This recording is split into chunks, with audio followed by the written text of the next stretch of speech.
Hi everyone, welcome to J R tutorials. I am your friend Rahul Jaiswal. तो दोस्तों, कैसे हो आप सभी लोग? उम्मीद करता हूँ आप सभी लोग अच्छे होंगे और आपकी स्टडीज भी बेहतरीन तरीके से चल रही होगी।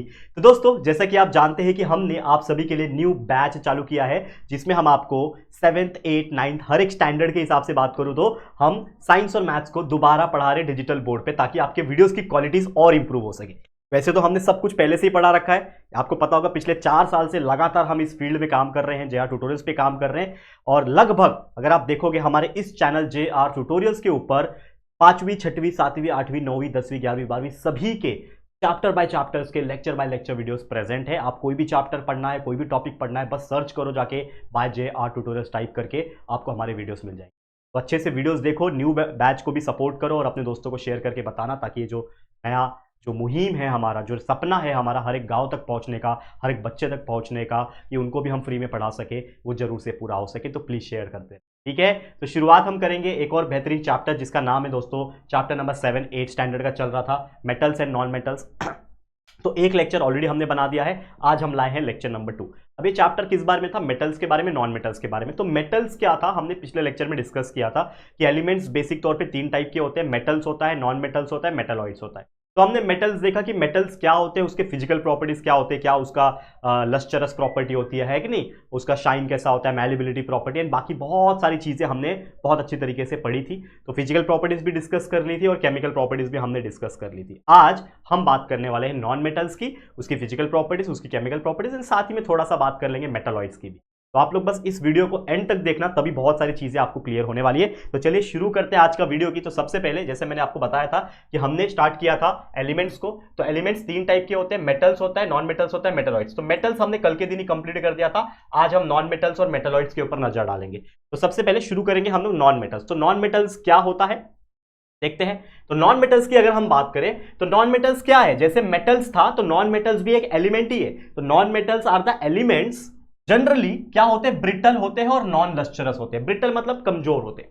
जैसे हमने मेटल्स के केस में क्या देखा था, जो भी जनरल मेटल्स हम देखे थे, चाहे वो आप कोई भी बात कर लो, लोखंड बात कर लो, गोल्ड बात कर लो, सिल्वर बात कर लो, आयरन वगैरह की बात कर लो, तो उसके ऊपर अगर हम हथौड़ा मारेंगे तो वो जल्दी टूटेगा नहीं, बिखरेगा नहीं, पाउडर जैसा नहीं होगा। मतलब वो हार्ड होता था, वो सॉलिड होता था। लेकिन ये जो नॉन मेटल्स होते हैं, इनके ऊपर आप हथौड़ा मार दो तो ये टूट के बिखर जाएंगे। क्यों? ये ब्रिटल होते हैं, काफी कमजोर होते हैं। जैसे ईंट पत्थर होता है ना, ईंट पत्थर, ईटा आपको पता है, ईटा रेड कलर का जिससे घर बनता है, वो उसको एक हथौड़ा जोर से मार दोगे तो पाउडर पाउडर बन जाता है, चूरा हो जाता है पूरा टूट के।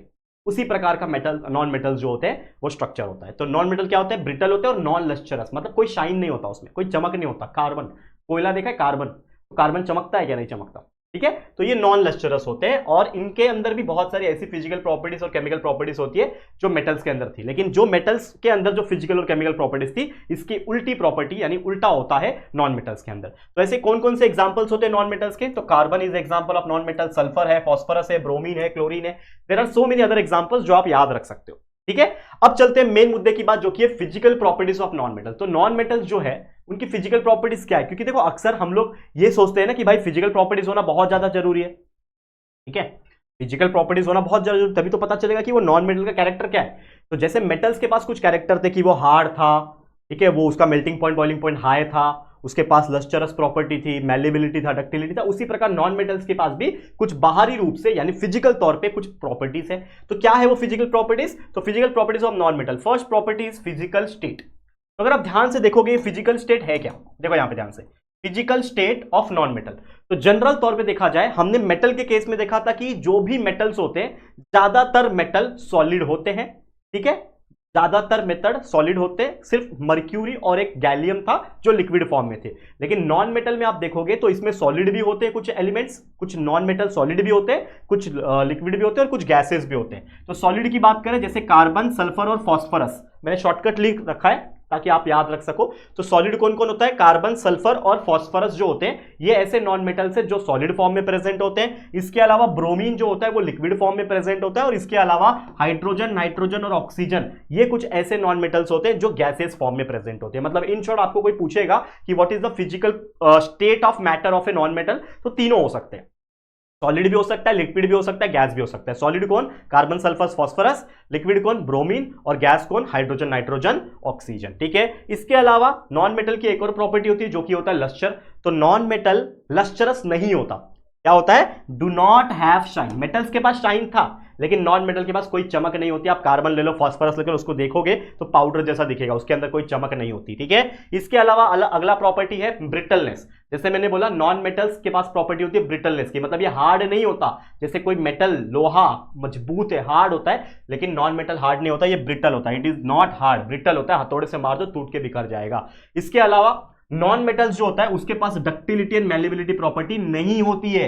यानी कि मेटल्स के पास प्रॉपर्टी थी डक्टिलिटी की, यानी इसको खींचो तो वायर बन जाएगा, दम लगा के फोर्स लगा के खींचो तो, या फिर उसको जोर से मारो तो वो चपटा शीट बन जाएगा, तो उसको मैलिबिलिटी बोलते थे। वो मेटल्स में प्रॉपर्टी थी, लेकिन नॉन मेटल्स में ऐसी प्रॉपर्टी नहीं होती। आप कितना भी उसको मारोगे तो वो टूट के बिखर जाएगा, लेकिन वायर या फिर शीट मेटल नहीं बनेगा, ठीक है। नेक्स्ट है conduction of heat and electricity. जैसे मेटल्स थे, it was a good conductor of heat and electricity, उसमें से बिजली और हीट बहुत अच्छे से पास हो सकता था। इसके लिए बर्तन और वायर्स किससे बनते थे, मेटल से बनते हैं, जैसे एल्यूमिनियम हो गया, कॉपर हो गया, आयरन हो गया।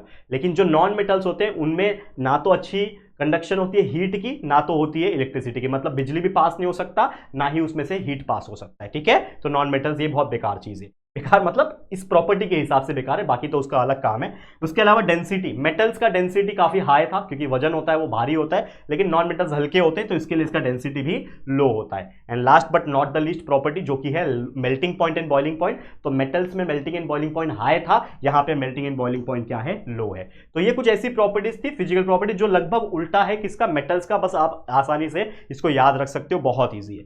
तो ये हमने पढ़ लिया physical properties of non metals, ठीक है। अब हम जाएंगे जो मोस्ट इंपॉर्टेंट प्रॉपर्टीज होती है, जो कि केमिकल प्रॉपर्टीज, यानी नॉन मेटल्स को बाहर से तो देख लिया, अब अंदर से देखने की बारी है। तो अंदर से देखते हैं नॉन मेटल्स कैसे दिखते हैं। तो chemical properties of non metal, तो जैसे हमने मेटल्स के केस में देखा था बहुत सारी केमिकल प्रॉपर्टीज थी, वैसे ही एक एक करके नॉन मेटल के केस में भी अलग अलग केमिकल प्रॉपर्टीज देखेंगे। तो पहला केमिकल प्रॉपर्टी है उसका इलेक्ट्रॉनिक कन्फिगरेशन। तो ध्यान से सुनना क्या बोल रहा है electronic configuration. Most of the non metals have 4 to 7 electrons in the valence shell. Valence मतलब आउटर मोस्ट शेल, जो सबसे बाहर वाला शेल होता है, उसमें कितने इलेक्ट्रॉन्स है, ज्यादातर 4 से लेकर 7 तक प्रेजेंट होते हैं। तो वो कैसे पता चलेगा, एग्जांपल से समझते हैं। जैसे मैंने एक एग्जांपल ले लिया कार्बन। अब कार्बन का जो एटॉमिक नंबर होता है वो 6 होता है, और इसका इलेक्ट्रॉनिक कन्फिगरेशन में लिखूंगा तो वो होता है 2,4। तो आप देख सकते हो कि यहां पे जो आउटर मोस्ट शेल है इसमें कितने हैं, 4 इलेक्ट्रॉन है। उसी प्रकार नाइट्रोजन का एटॉमिक नंबर 7 होता है, इलेक्ट्रॉनिक कन्फिगरेशन लिखूंगा तो 2,5 लिखूंगा, मतलब इसके लास्ट में भी 5 आया, outermost shell 5 electron. Next oxygen का होता है 8 एटॉमिक नंबर, इलेक्ट्रॉनिक कन्फिगरेशन होता है 2,6, तो यहां पे भी आप देखोगे तो इसके लास्ट में 6 आ रहा है, ठीक है। और क्लोरीन है, क्लोरीन का एटॉमिक नंबर होता है 17, इसके इलेक्ट्रॉनिक कन्फिगरेशन में आ जाएगा 2,8,7, इसके लास्ट में 7 आ रहा है। तो आप देखोगे तो जैसे हमको बोला था कि इलेक्ट्रॉनिक कन्फिगरेशन में अगर हम चेक करें या फिर हम वैलेंस इलेक्ट्रॉन्स की बात करें, तो अगर कोई नॉन मेटल है तो नॉन मेटल का जो भी बाहर का कवच होता है, यानी कि जो बाहर का शेल होता है, जैसे कि एग्जांपल के तौर पे हम बनाते हैं इसको, तो आपको पता है ना इस प्रकार से शेल बनते हैं। तो जैसे हमने क्लोरीन का एग्जांपल दिया, यहाँ पे मैं आपको बताता हूं, ठीक है। जैसे क्लोरीन का एग्जांपल लिया तो क्लोरीन क्या है, 287 है, तो 2 इधर, 2 3 4 5 6 7 8 ये हो गया, और फिर 7, 1 2 3 4 5 6 7। तो ये क्लोरीन का मैंने एक एग्जांपल बनाया।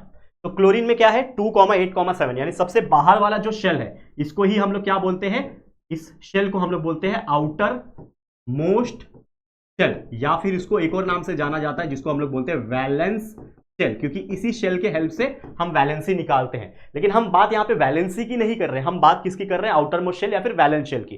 तो हम ये बोल सकते हैं कि जितने भी नॉन मेटल्स आप देख लो उसका हम इलेक्ट्रॉन डॉट स्ट्रक्चर अगर बनाएंगे या फिर इलेक्ट्रॉनिक कन्फिगरेशन लिखेंगे, तो जो सबसे बाहर वाला जो शेल होगा, आउटर मोस्ट शेल या फिर वैलेंस शेल होगा, उसमें 4 से लेकर 7 इलेक्ट्रॉन्स आपको देखने मिलेंगे। तो जैसे यहाँ पे एग्जांपल्स मैंने लिख के रखे, ठीक है, समझ में आ गया। तो ये था पहला केमिकल प्रॉपर्टी। दूसरा केमिकल प्रॉपर्टी क्या बोलता है, फॉर्मेशन ऑफ आयन।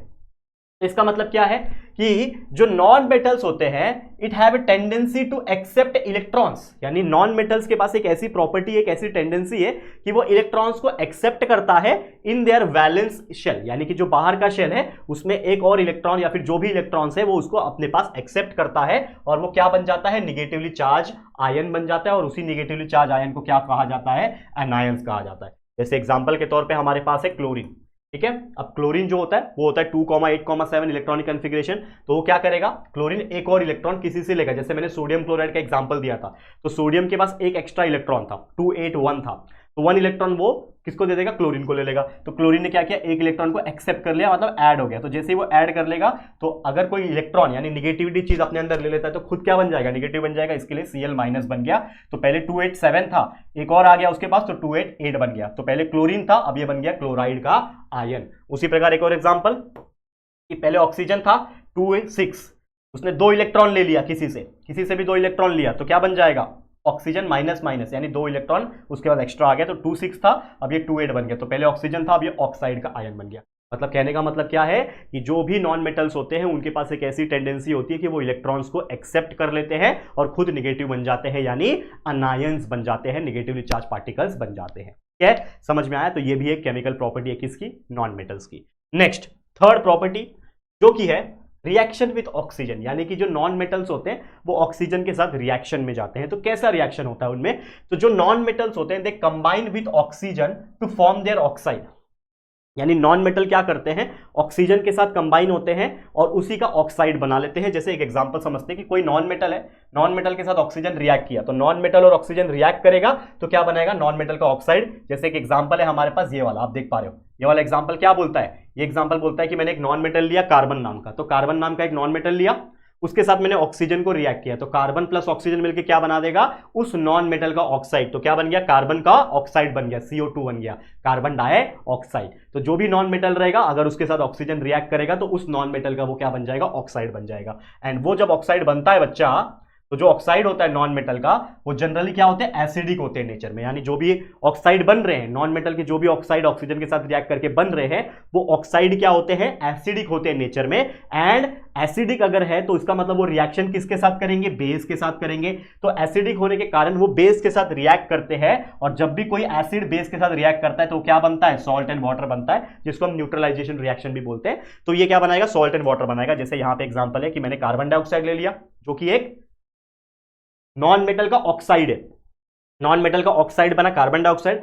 अब उसका रिएक्ट मैं करूंगा किसके साथ, बेस के साथ। तो बेस ले लिया सोडियम हाइड्रोक्साइड, तो कार्बन डाइऑक्साइड और सोडियम हाइड्रोक्साइड के साथ दोनों का रिएक्शन हुआ तो बन गया Na2CO3 जो कि एक सॉल्ट है। ये क्या है, ये एक सॉल्ट है और ये क्या है, वाटर है। तो सॉल्ट एंड वाटर इस प्रकार से यहां पे बनता हुआ हमें नजर आ रहा है। समझ में आया।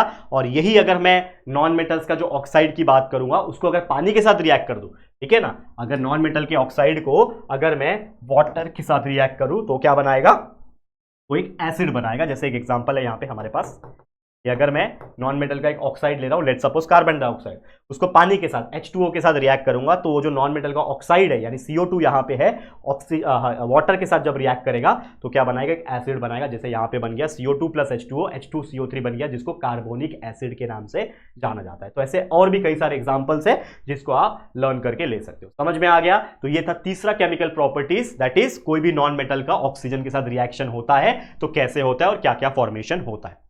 समझ में आ रहा है दोस्तों, क्लियर है। आगे बढ़ जाए, चलो नेक्स्ट क्वेश्चन यानी नेक्स्ट टॉपिक पे चलते हैं। तो एक और प्रॉपर्टी है केमिकल प्रॉपर्टीज जो कि होता है कि नॉन मेटल्स जो होते हैं it do not react with dilute acid. तो आपको याद होगा कि मेटल्स जो था, हमने जब मेटल्स का केमिकल प्रॉपर्टी पढ़ा था तो मेटल्स क्या कर रहे थे कि मेटल्स ऑक्सीजन के साथ भी रिएक्ट कर रहे थे, साथ साथ में कुछ डाइल्यूट एसिड्स थे ना उसके साथ भी रिएक्ट करके कुछ प्रोडक्ट बना रहे थे।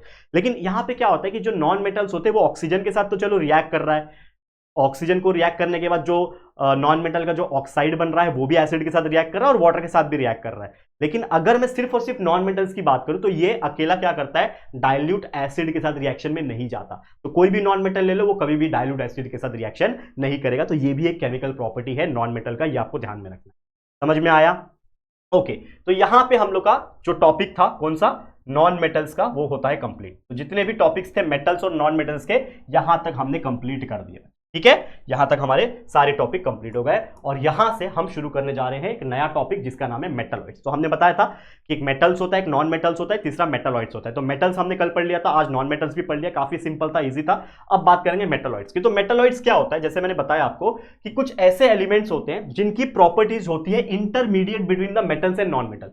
मतलब मेटल्स के पास प्रॉपर्टी है कि वो लस्टरस है, शाइन है, उसके अंदर सोनोरिटी है, high melting point, high density, जो भी है। लेकिन नॉन मेटल्स के अंदर प्रॉपर्टी क्या है, वो ब्रिटल है, वो डक्टाइल नहीं है, ठीक है, वो नॉन सोनोरस है, नॉन लस्टरस है। तो अगर कोई ऐसा एलिमेंट है जिसके अंदर कुछ ऐसी प्रॉपर्टी है जो थोड़ी थोड़ी मेटल्स के जैसी भी है, थोड़ी थोड़ी नॉन मेटल्स की जैसी है, तो अगर ऐसा कोई एलिमेंट है उस एलिमेंट को कहा जाता है मेटलॉइड्स। यानी metalloids are the elements having the properties which are intermediate, यानी बीच का होता है मेटल्स एंड नॉन मेटल्स का, उसको बोला जाता है metalloid. Such elements are called as the metalloids. कौन कौन से एग्जांपल है, याद कैसे करोगे? Arsenic, silicon, germanium, antimony, bismuth. There are so many other example also. 2 से 3 नाम याद रख लो, एग्जाम में question definition point of view पूछेगा, आराम से आप लिख सकते हो, याद रहेगा। Arsenic, silicon, germanium. सिलिकॉन सबसे ज्यादा यूज किया जाने वाला ये है मेटलॉइड है। सेमीकंडक्टर्स जो होते हैं, जो इलेक्ट्रॉनिक डिवाइस एंड बाकी चीजों में, आजकल ईवी कार, इलेक्ट्रॉनिक कार्स वगैरह बन रही है, आपको पता ना ईवी वगैरह, ये सब में सिलिकॉन एंड बाकी चीज बहुत ज्यादा यूज हो रहा है, ठीक है। तो ये सब चीज आपको ध्यान में रहना चाहिए, मैं आपको एक इंफॉर्मेशन पॉइंट ऑफ व्यू भी बता दे रहा हूं। समझ में आया मेटलॉइड्स क्या है? चलो अब बात करेंगे और भी इंपॉर्टेंट चीजों की, जो कि होने वाला है हमारा uses of metals and non metals. हमने मेटल्स पढ़ लिया, नॉन मेटल्स पढ़ लिया, मेटलॉइड्स पढ़ लिया, लेकिन इसका यूजेस क्या है, कहां कहां यूज होता है, और इसके रिलेटेड कई सारे और टॉपिक जो है, इसके बारे में भी बात कर लेते हैं। तो सबसे पहला टॉपिक है हमारा नोबल मेटल। अब ये नोबल मेटल क्या होता है? आपने मेटल तो सुन लिया कि मेटल्स होता है, आयरन होता है, कॉपर होता है, एल्यूमिनियम होता है, लेकिन ये नोबल मेटल क्या है? तो नोबल मतलब क्या होता है कि कहीं पे भी कुछ रिएक्शन ना हो, उसको बोलते हैं नोबल, मतलब अकेला, शांति प्रिय, पीस लविंग, ठीक है। जैसा हम बोलते हैं ना, ये बहुत नोबल कॉज के लिए ये कर रहा है, तो नोबल कॉज मतलब एकदम शांति, नोबल है भाई, एकदम कुछ रिएक्शन नहीं कर रहा है। तो कुछ ऐसे मेटल्स होते हैं दुनिया में, कुछ ऐसे मेटल्स होते हैं जो किसी के साथ भी रिएक्ट नहीं करते, उनको लेना देना ही नहीं है भाई मैं तेरे साथ रिएक्शन में जाऊं, मेरे को अकेला रहना पसंद है। तो ऐसे टाइप के जो मेटल्स होते हैं जिसको बोलते हैं नोबल मेटल, और दुनिया में जब इसको खोजा गया था तो ये नोबल ही पाए गए थे, यानी जैसे इसका अवतार है वो वैसे ही पाए गए थे। जनरल तौर पे एल्यूमिनियम की बात करें तो एल्यूमिनियम डायरेक्ट हमें नहीं मिलता, एल्यूमिनियम हमें मिलता है उसके ओर के फॉर्म में, बॉक्साइट के फॉर्म में मिलता है, आयरन ओर के फॉर्म में मिलता है। तो जितने भी हम एलिमेंट्स लेते हैं जनरल तौर पे, वो किसी न किसी के ऑक्साइड्स या फिर किसी न किसी के ओर्स के फॉर्म में मिलता है, और उसको फिल्ट्रेशन करके, उसको क्या बोलते हैं, एक्सट्रैक्शन करके निकाला जाता है। करेक्ट है, ये तो आप जानते होंगे। लोखंड डायरेक्ट जमीन से लोखंड नहीं निकलता, वो पाउडर के फॉर्म में मिलता है, मिट्टी के अंदर पाउडर होता है, उसको छाना जाता है, उसको प्रोसेस किया जाता है, उसको इंडस्ट्रीज जो होती है बड़ी बड़ी, तब जाके वो लोखंड बनते हैं बड़े बड़े। करेक्ट है, ये आपको पता होना चाहिए। ओके, लेकिन ये जो ऐसे एलिमेंट्स होते हैं जिनकी मैं बात कर रहा हूं, यानी ये ऐसे नोबल मेटल्स होते हैं जो मेटल्स के फॉर्म में ही मिलते हैं, मतलब इनको कोई अलग से किसी रिएक्शन में डालने की जरूरत नहीं होती, वो जैसे है वैसे ही मिलते हैं, बस वो ये कि पिघला वगैरह के इसको शेप दिया जाता है और कुछ नहीं। तो ये कौन से मेटल्स होते हैं? तो जैसे गोल्ड हो गया, सिल्वर हो गया, प्लैटिनम हो गया, पैलेडियम हो गया, रोडियम हो गया, ये है कुछ ऐसे मेटल्स जो होते हैं नोबल मेटल्स, ठीक है। जैसे गोल्ड, कभी सोना जो होता है ना, वो किसी के साथ रिएक्ट होकर नहीं मिलता कि गोल्ड का और ऑक्सीजन का मिक्सर होकर गोल्ड ऑक्साइड मिला, उसमें से गोल्ड फिल्ट्रेशन करके निकाल दिया, ऐसा नहीं होता है। गोल्ड मिलता है तो डायरेक्ट गोल्ड ही मिलता है, बस थोड़ा पाउडर फॉर्म में मिलता है, उसको पिघला के हम लोग शेप देके बनाते हैं। गोल्ड हो, सिल्वर हो, ऐसे मेटल्स को नोबल मेटल्स कहा जाता है, और ये किसी के साथ रिएक्ट नहीं करते। अब गोल्ड की हम बात कर रहे हैं, तो गोल्ड जो होता है वो 100% प्योर कब माना जाता है? जब वो 24 कैरेट का हो। हम अक्सर सोनार की दुकान पे जाते हैं, तो सोनार की दुकान पे जब हम जाते हैं तो हम गोल्ड जो खरीदते हैं वो 24 कैरेट का नहीं होता है, वो होता है एक्चुअल में 22 कैरेट का, ठीक है, 22-23 कैरेट का होता है। तो 24 कैरेट का जो गोल्ड होता है उसको प्योर गोल्ड कहा जाता है, और प्योर गोल्ड जो होता है वो बहुत लचीला होता है, बहुत ज्यादा सॉफ्ट होता है। प्योर गोल्ड क्या होता है? बहुत ज्यादा सॉफ्ट होता है। और अगर आपको उस गोल्ड का ऑर्नामेंट्स बनाना है, यानी आभूषण बनाना है, जैसे हम लोग को पता है कि गोल्ड का इस्तेमाल सबसे ज्यादा ज्वेलरी बनाने के लिए होता है, कान की बालियां, मंगलसूत्र और चेन्स एंड क्या बोलते हैं उसको, नेकलेस वगैरह, जो हमारी मम्मी और जो फीमेल्स मेनली पहनते हैं, ठीक है, रिंग पहनते हैं, हाथ में कड़ा पहनते हैं।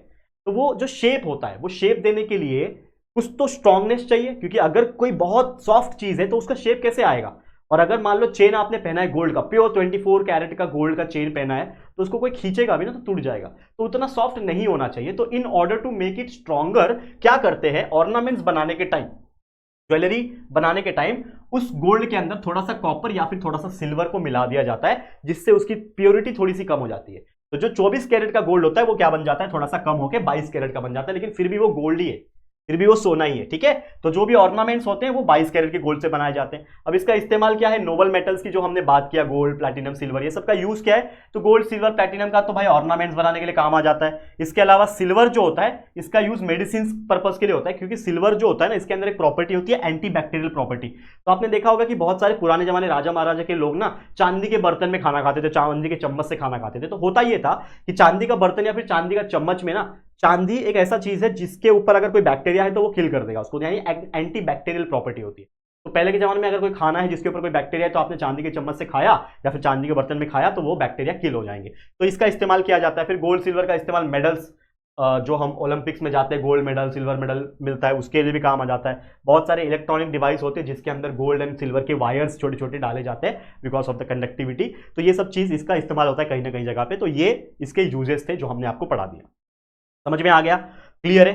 तो ये था हमारा uses of noble metals. Okay, अब बात कर लेते हैं आगे। नोबल मेटल तो समझ में आ गया, अब बात कर लेते हैं एक टॉपिक है जो कि है करोजन। अभी करोजन क्या है? तो करोजन का मतलब होता है, एक सिंपल लैंग्वेज में बोलूं तो बोलते हैं जंग लगना। आपने सुना है जंग लगता है, लोहे को जंग लग जाता है, हमने बोला ना। तो लोहे को जंग क्यों लगता है?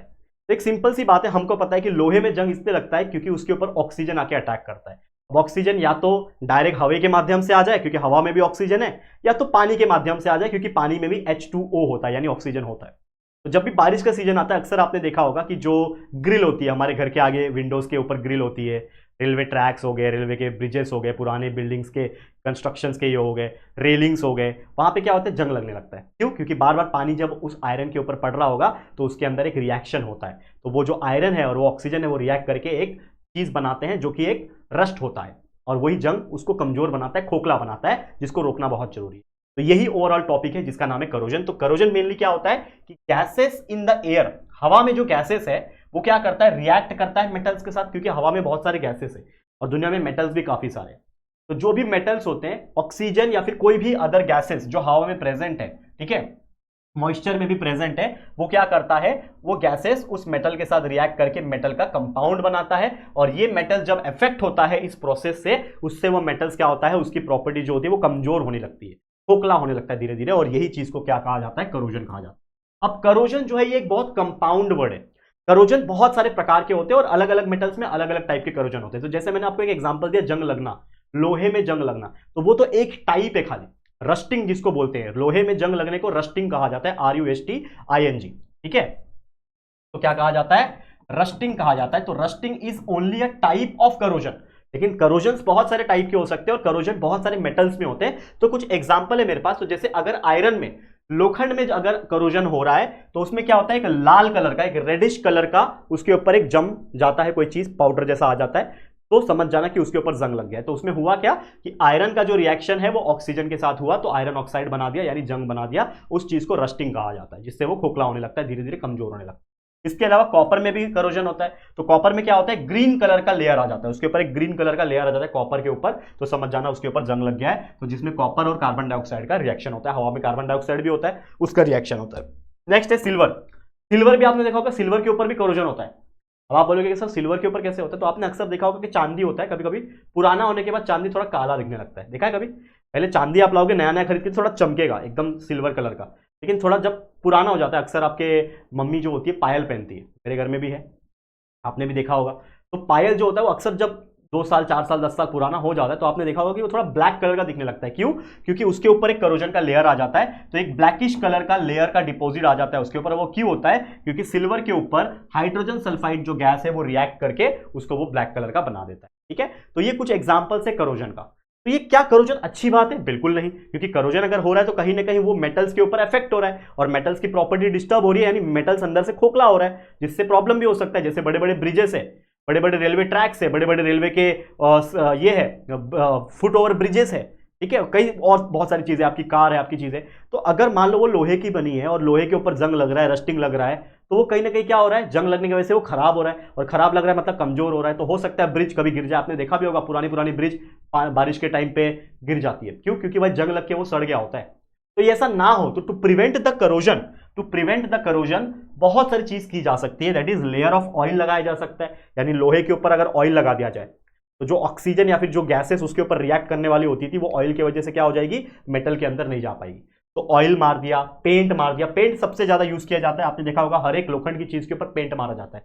क्यों मारा जाता है पेंट? ताकि पेंट उसको एक प्रोटेक्शन दे सके, ताकि जो भी हवा है, ऑक्सीजन है या फिर जो भी गैसेस है वो डायरेक्ट लोहे के कांटेक्ट में ना आ पाए, और रिएक्शन ना होगा तो भाई करोजन भी नहीं होगा। तो पेंट हो गया, वार्निशेस हो गया, ग्रीस लगाया जाता है, एंड और भी ऐसे कई सारे टेक्निक्स है। एनोडाइजिंग टेक्निक्स होते हैं, इलेक्ट्रोप्लेटिंग टेक्निक्स होते हैं, जो कि आप हायर स्टैंडर्ड में थोड़ा पढ़ोगे। लेकिन ये बहुत सारी टेक्निक्स है जिसका इस्तेमाल किया जाता है ताकि करोजन ना हो, जंग लगने से बचाया जा सके कोई भी मेटल्स के अंदर। समझ में आ गया? क्लियर है? तो करोजन का टॉपिक क्लियर हो गया होगा आपको। एक आखिरी टॉपिक है, फटाफट से उसको भी देख लेते हैं और ये चैप्टर जो है कंप्लीट कर लेते हैं। तो चलते हैं लास्ट टॉपिक की तरफ, जो कि होने वाला है हमारा अलॉय। तो अलॉय क्या होता है? अब एलॉय क्या है? It is a mixture. ये शायद मैंने पहले भी बताया होगा। तो alloy is nothing but a mixture. किसका मिक्सचर होता है? तो एलॉय क्या है? It is a homogeneous mixture of 2 और मोर मेटल्स, यानी 2 या फिर 2 से ज्यादा मेटल्स को अगर मैं मिला दूं, होमोजीनियस मिक्सचर कर दूं। होमोजीनियस मतलब होता है कि मिलके एक हो जाना। एक होता है हेट्रोजेनियस मिक्सचर, जैसे पानी और तेल, पानी और तेल को मिला दूंगा, मिक्स करने के बाद भी वो पानी और तेल अलग अलग दिखेगा। और एक होता है होमोजेनियस मिक्सचर कि दोनों को मिला दूं तो एक ही जैसे दिखे, यानी कि अगर मैं पानी के अंदर शक्कर मिला दूं तो घुल के वो पानी दिखेगा। That is homogeneous mixture. तो अगर मैं कोई 2 मेटल्स को या फिर 2 से ज्यादा मेटल्स को एक साथ लेके मिला दूं और उसका एक नया चीज बन जाएगा और वो होमोजेनियस मिक्सचर होगा, तो वो चीज को मैं बोलूंगा एलॉय। या फिर होमोजेनियस मिक्सचर मेटल्स के साथ साथ कोई नॉन मेटल्स का भी हो सकता है, यानी 2 या फिर 2 से ज्यादा मेटल्स आपस में मिक्स होके बन जाए कुछ नया चीज, या फिर कोई एक मेटल और उसके साथ कोई और नॉन मेटल मिलके नया चीज बन जाए। तो वो जो नया चीज बन रहा है उसी को कहा जाता है? अलॉय कहा जाता है। ठीक है। और ये जो एलॉय होता है क्या है? Alloy are mixing, alloy are use made by mixing the constituent elements. जो भी एलिमेंट्स होते हैं उसको प्रॉपर प्रोपोर्शन में, प्रॉपर रिक्वायरमेंट में, ऐसा नहीं कि कुछ भी कितना भी मिला दिया, थोड़ा सा लोखंड ले लेता हूं, थोड़ा सा ये ले लेता हूं, मैं उनको मिला के बना दिया, ऐसा नहीं। एक रिक्वायर्ड फिक्स प्रोपोर्शन होता है जो कि रिसर्च किया जाता है, उसके बाद उनको मिक्स करके एक नया चीज बनता है, उस चीज को एलॉय बोलते हैं। तो एलॉय में जो भी प्रोपोर्शन होता है वो फिक्स प्रोपोर्शन होता है, प्रॉपर रिक्वायरमेंट के हिसाब से। एग्जाम्पल कौन से होते हैं एलॉय के? तो आपने स्टेनलेस स्टील सुना होगा, जैसे आपका ब्लेड पता है, ब्लेड दाढ़ी बनाते हैं ब्लेड, वो ब्लेड भी स्टेनलेस स्टील से बनता है। बहुत सारी ऐसी चीजें, दरवाजे का हैंडल हो गया, और भी ऐसे कई सारी हमारी जो कार होती है, बाइक्स होती है, उसमें भी बहुत सारी चीज स्टेनलेस स्टील की लगी होती है। तो स्टेनलेस स्टील कोई एलिमेंट नहीं है, स्टेनलेस स्टील को बनाया जाता है, वो एलॉय है।